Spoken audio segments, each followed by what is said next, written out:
నారాయణ విద్యాసంస్థ vice chairman BRK గారికి, Vijayawada assistant commissioner Venkataramana గారికి, నారాయణ విద్యాసంస్థలో programme fire state wide incharge Chandrasekhar గారికి, అలాగే నారాయణ విద్యాసంస్థల జీఎం విజయభాస్కర్ రెడ్డి గారికి, ఈ ప్రోగ్రాం చక్కగా నడిపిస్తున్నటువంటి శాస్త్రి గారికి, అందరికీ కూడా ఈ అందమైనటువంటి విజయవాడ నగరంలో పవిత్రమైనటువంటి కృష్ణానది తీరాల ఇద్దరు కీలాద్రిపై చేసినటువంటి కనకదుర్గమ్మ సాక్షిగా మిమ్మల్ని అందరినీ కలిసినందుకు నా మనసు చాలా ఆనందంగా సంతోషంగా ఉంది.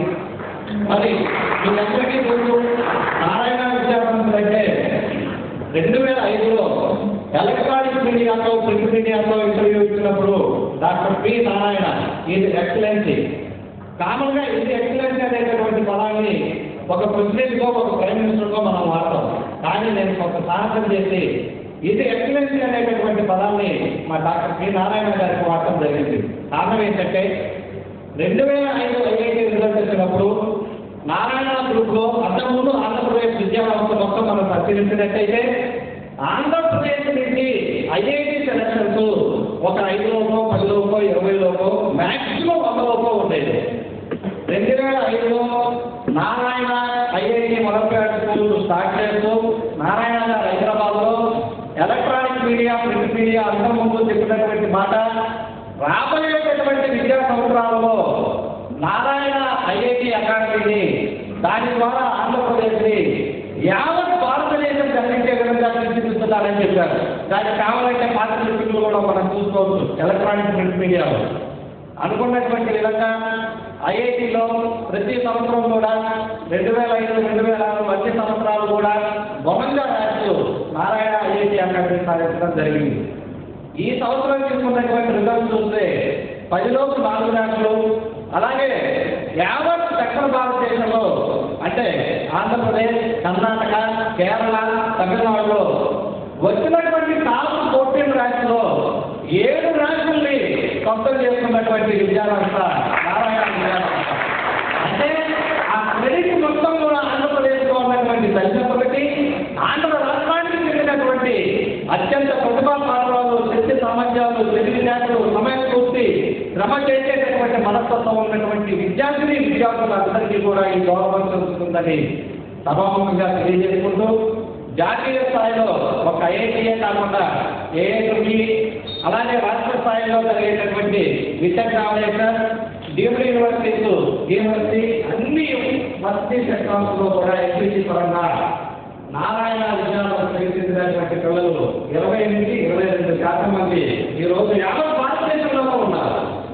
బైలింగ్ పరంగా తీసుకుంటే Manipal Academy of Higher Education, Jawaharlal Institute of Physical Medical Educational Research Pondicherry, AFSC Andhra Pradesh Medical College Poona, అలాగే All India Institute of Medical Sciences New Delhi, రాష్ట్ర స్థాయిలోనూ జాతీయ స్థాయిలోనూ జరిగేటటువంటి అన్ని మెడికల్ పరీక్షల్లోనూ 20 నుంచి 22% మళ్ళీ ఆంధ్రప్రదేశ్ కావాలని సంవత్సరాలలో సివిల్ సర్వీసెస్ లో 20% సెలక్షన్స్ ఆంధ్రప్రదేశ్ నారాయణకి ఎందుకు రాకూడదు, లేదా ఆంధ్ర రాష్ట్ర విద్యార్థులకి ఎందుకు రాకూడదు అన్నటువంటి ఆలోచన చైర్మన్ కలగడం, ఆ ఆలోచనలో నుంచి పుట్టినటువంటి academy Narayana IAS academy. So రాబోయేటటువంటి 4-5 సంవత్సరాల్లో మళ్ళీ సభాముఖంగా మనస్ఫూర్తి కూడా ఇక్కడ కలుసుకుంటాం. రవీంద్ర గారు మీరు 2012లో చెప్పినటువంటి మాటలన్నీ కూడా అప్రసక్తమని మీకే కనిపించేటటువంటి బాధ్యత మాది. కారణం ప్రతి సంవత్సరం జరిగేటటువంటి 1000 సివిల్ సెలక్షన్స్ లో 4-5 సంవత్సరాలలో 20% ఆఫ్ సెలక్షన్స్ ఆంధ్రప్రదేశ్కి తీసుకొచ్చేటటువంటి విధంగా అకాడమీని డిజైన్ చేయడం జరిగింది. దానితో పాటుగా ఈ సంవత్సరం మన రిటైర్డ్ డిఏపీ మహంతి గారు అకాడమిక్ ఫాలోఅప్ మొత్తం కూడా ఈ సివిల్ సర్వీసెస్ సంబంధించినటువంటి అకాడమిక్ షెడ్యూల్స్ ఫాలోఅప్ మొత్తం కూడా నారాయణ ఐఏఎస్ అకాడమీని డిజైన్ చేయడం, అలాగే స్టాఫ్ చైర్మన్ గా మా అడ్వైజరీ బోర్డులో ఉండటం కూడా ఆంధ్రప్రదేశ్ రాబోయేటటువంటి సివిల్ పట్టాల్లో అద్భుతమైనటువంటి ఫలితాలను సాధిస్తుంది అని తెలియజెప్పడం జరుగుతుంది. తర్వాత ఈ సివిల్ సర్వీసెస్ సంబంధించి కనీసం ఇంటరాక్షన్ అనేది 40 నుంచి 50 నిమిషాలు కూడా పడుతుంది. చాలా ఎనర్జెటిక్ సబ్జెక్టు, దమ్మున్నటువంటి సబ్జెక్టులు, కాబట్టి మీరందరూ కూడా కాన్సన్ట్రేటెడ్గా నేను చూపించబోయేటటువంటి పవర్ పాయింట్ ప్రజెంటేషన్ మీద మనసు పెడుతూ ఆంధ్రప్రదేశ్ నారాయణ ఐఏఎస్ అకాడమీని మీ ఇంట్లో సభ్యులాగా అంటే మీ బిడ్డగా భావిస్తారో, అక్కగా భావిస్తారో, చెల్లెలుగా భావిస్తారో, తమ్ముడుగా భావిస్తారో, అన్నగా భావిస్తారో మీరందరూ కూడా అర్థం చేసుకొని ఆంధ్రప్రదేశ్ని ఇప్పటిదాకా ఆంధ్రప్రదేశ్ యొక్క రిజల్ట్స్ మనం ఏ విధంగా ఇచ్చామో అన్ని ఎగ్జామ్స్లో ఆ విధంగా ఐఏఎస్లో కూడా నారాయణ ఐఏఎస్ అకాడమీ ద్వారా ప్రయత్నాలను తెలియజేసుకుంటూ welcome to power point presentation and welcome to Narayana IAS academy once again. ఇటువైపు 2 స్క్రీన్స్ వస్తున్నాం, అది ఏర్పాటు చేయలేకపోయాం, దానికి క్షమించండి.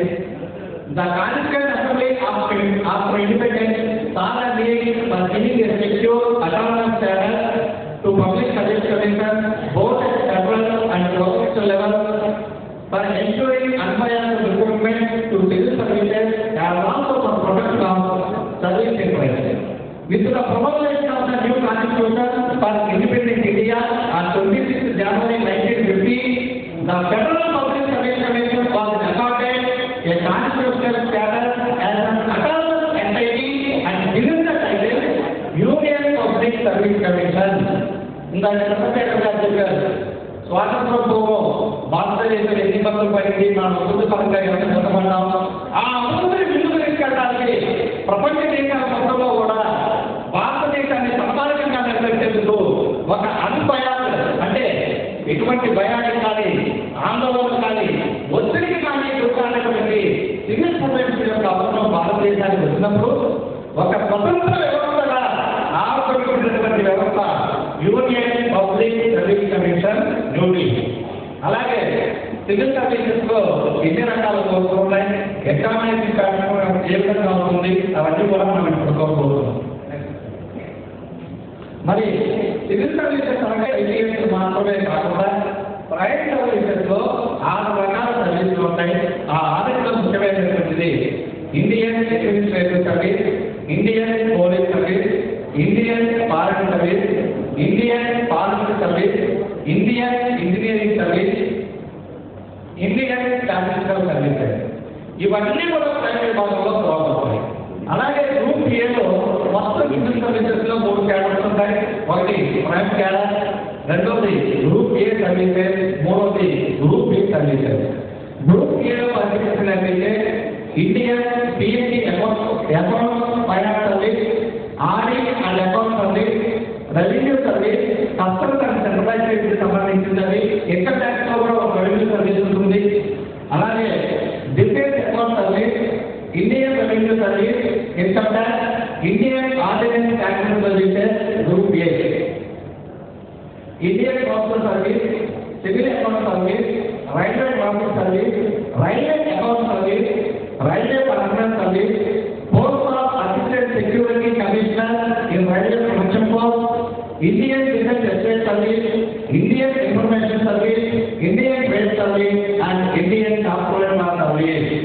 16 ముఖ్యమైనటువంటి సర్వీసెస్ ని యూనియన్ పబ్లిక్ సర్వీస్ కమిషన్ వారు గ్రూప్ ఏ ద్వారా భారతదేశంలో ఉన్నటువంటి అన్ని రాష్ట్రాలకి కూడా అందిస్తున్నారు. Next group B.